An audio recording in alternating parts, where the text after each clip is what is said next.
It started with a question. What college degree do you have? Tasha had just been released and was sitting in the intake office of a re-entry nonprofit, hoping to land a job as a peer navigator. She had 3 years of harm reduction work under her belt, ran a support group inside for women with trauma, and knew the court system like the back of her hand. She could de-escalate a crisis in seconds, had taught dozens of women how to safely manage withdrawals, and knew how to get housing vouchers in less time than it took most caseworkers to return a call. But none of that was on paper.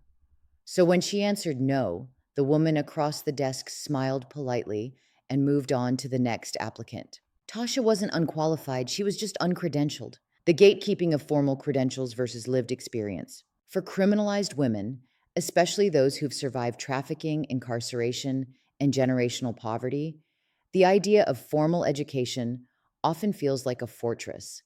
High walls, locked gates, and a very specific key held by someone on the other side. If you didn't get your high school diploma at 18 or walk across a stage in a cap and gown, you're somehow seen as less equipped, less capable, less educated. But let's break down how that gatekeeping actually works. Gatekeeping happens when institutions set arbitrary standards for who gets to be seen as legitimate. It's when a woman with years of hands-on experience supporting overdose survivors gets told she can't lead a workshop because she doesn't have a master's degree. It's when a survivor of trafficking who's navigated the courts, social services, and housing systems is asked to speak on a panel, but only if she lets a credentialed academic frame her story. It's when job applications require a GED just to qualify for a peer role, even though the applicant has been doing that work in her community for years. This isn't about qualifications, it's about control. Gatekeeping is how systems maintain power. It's how universities, nonprofits, and funders get to decide who's professional enough or safe enough to represent a cause. It's how the people most impacted by injustice get reduced to case studies while their labor and knowledge are filtered through layers of experts. But here's the truth. Degrees don't guarantee wisdom, and lived experience doesn't need a syllabus to be legitimate. Tasha's leadership came from necessity. She became a crisis responder because no one else showed up. She learned systems navigation because no one else explained it. She became an educator because her life depended on it. That knowledge is not secondary. It's primary. It's forged in urgency, sharpened by survival, and refined through service. We can't just invite people to the table. We have to build a bigger table. J. Lee Brantley. Street smarts are just education by another name. Why do we criminalize women for having the same skills that nonprofits later call cultural competence and community trust? Survival skills, like knowing how to spot a bad date, manage a trigger, or stay safe during a bust, aren't just useful, they're life-saving. But because these lessons don't come with a certificate, they're often dismissed as irrelevant. And let's be clear, hustle isn't limited to prostitution. The ability to negotiate, read people, sell a product, or pivot under pressure is the backbone of countless professions. A woman navigating underground economies is using the same core competencies as a stockbroker making split-second trades or a car salesman closing a high-pressure deal. The difference? One gets a corner office and a commission check. The other gets criminal charges and a mugshot. Institutions often package and resell these grassroots, embodied knowledges through harm reduction trainings, social work degrees, and DEI workshops. Suddenly, lived experience becomes a trendy credential, as long as it's framed by someone else's PowerPoint. The only difference? One version is accredited, the other is criminalized. Until we recognize that resourcefulness, emotional intelligence, and adaptability are not crimes, but forms of expertise, we will continue to lock out the very leaders we claim to uplift. Redefining leadership and expertise. When we only recognize certain kinds of knowledge, usually academic, white, male, and institutionally approved. We erase the expertise of those who've lived through the hardest lessons society has to offer. We privilege polished credentials over raw experience, overlooking the fact that surviving systemic violence, navigating criminalization, and building informal economies require levels of leadership, critical thinking, and innovation that can't be taught in a classroom. It's not just about inclusion, it's about recalibrating the lens through which we view power and knowledge. Leadership isn't always a podium and a title. Sometimes it's a woman managing 5 people in a trap house to ensure nobody ODs.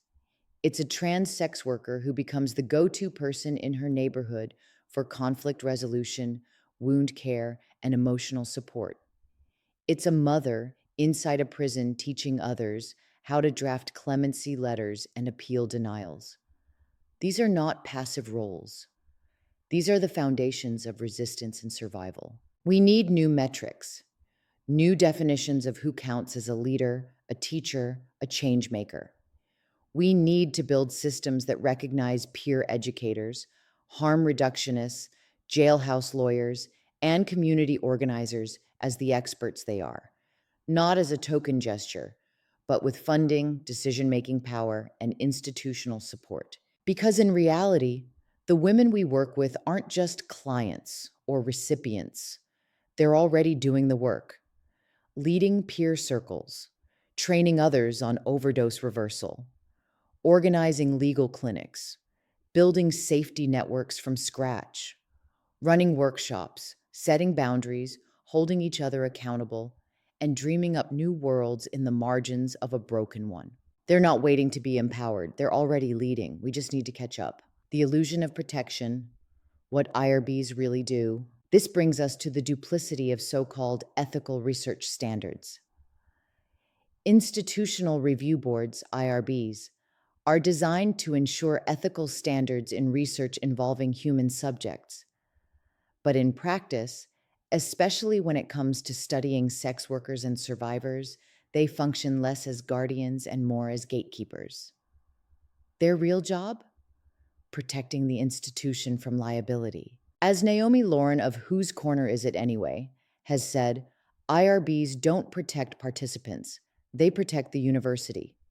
That becomes especially harmful when the people being studied are already criminalized, stigmatized, or traumatized.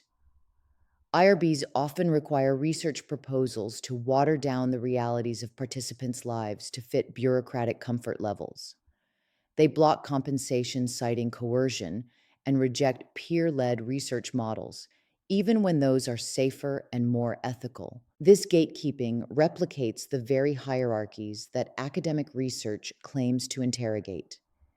It prevents community-rooted inquiry, dilutes hard truths, and reinforces the idea that knowledge must be extracted from, not co-created with, those who've lived the struggle. What counts as real education? Let's name it.